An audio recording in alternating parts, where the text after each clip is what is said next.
We were gonna go for a swim, do a quick dive off the dock, swim in, and go start cooking dinner. And it ended up, being, I think it was only 2 feet deep. I pretty much hit right on the top of my head. I was what was called a C5 burst fracture. I was working out at the gym and the machine failed and broke my back. Sat up, paralyzed, was telling everybody around me, my legs don't work. And they're saying, you're not paralyzed. I'm like, yes, I am.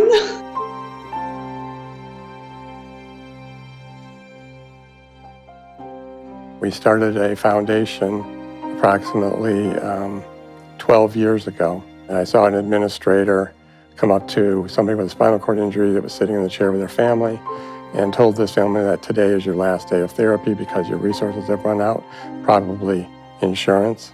And I knew looking at that family that they were going to go home and have a terrible night and a terrible weekend and a terrible many days in their life.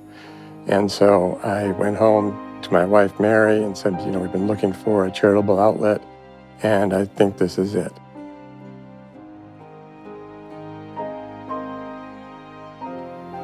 We can't help everybody, but because of where I came from, it's physical therapy for people with spinal cord injury and traumatic brain injury.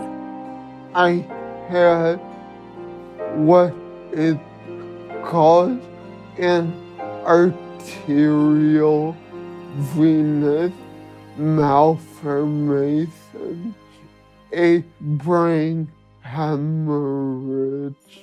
When I was 19,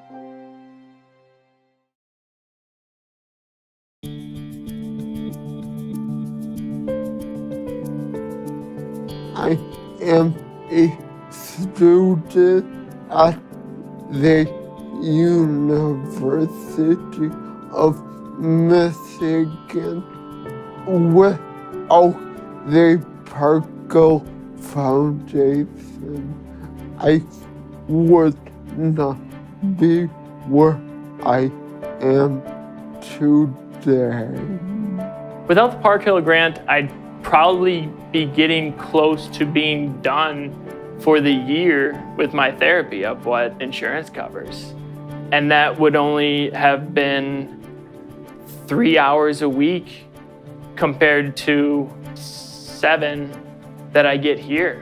We know there's places all over the country that can do this, and we will find people and send them wherever they need to be. I started going to Next Steps Chicago. I was able to go to Next Steps for 3 months, 3 days a week, when I had only been going for 2 days a week. So because I started to go 3 days a week to therapy, my ability to balance and stand on my own really was a big difference. So not only am I just going back to work, I'm going back to work and standing while I'm working on my computer, which is huge. And actually now I can actually pay for it myself because I'm working.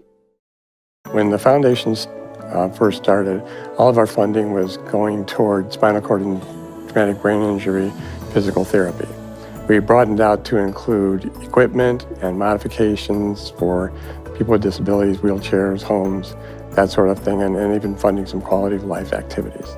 I spoke with Charlie a few years ago to see what he can do and what there was to offer with therapy or wheelchairs or anything like that. I was injured when I was 3 years old in a car accident. A lady ran a red light by texting and driving.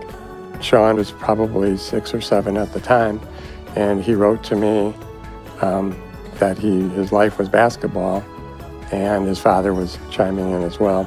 And the wheelchair he was in didn't allow him to play basketball. He had the physical ability to play basketball from a chair, but his insurance wouldn't buy an extravagance, as they would consider it, a second chair just to play basketball.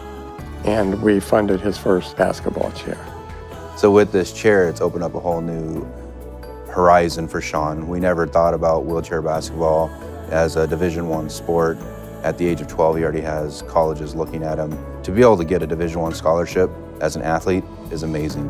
To be an adaptive athlete, it's by far out of this world. So this chair really opened it up for us. A year ago, he contacted me again and said, my parents are trying to put ramps in the house and make my house more independent so I can live like a normal person. The Parkhill Foundation was able to make our house fully accessible, 0 steps everywhere. So Sean has the capability to get in through the front door, the back door, the garage. Everything's widened out, ADA spec'd, so he has independence.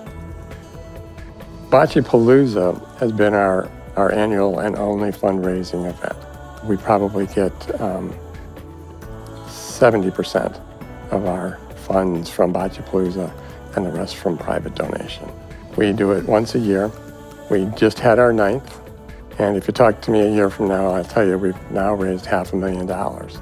And we've given out probably 60 grants of varying degrees, everywhere from $1,200 up to our biggest grant, I think, was $20,000. Charles Parkhill is the first on my list when it comes to being my hero. If you're newly injured or new to a wheelchair, just know that you're not alone. There are foundations like the Parkhill Foundation to be a safety net. There's therapy, and there's others out there who are willing to help and keep you uplifted. You're not sure how you can ever repay back what's given to you by the Parkhill Foundation through this grant. What they're doing in general, and obviously specifically what they've done for me, I just could not thank the Parkhill Foundation enough. Thank you, Parkhill, for doing everything you can. It's just really awesome. Thank you.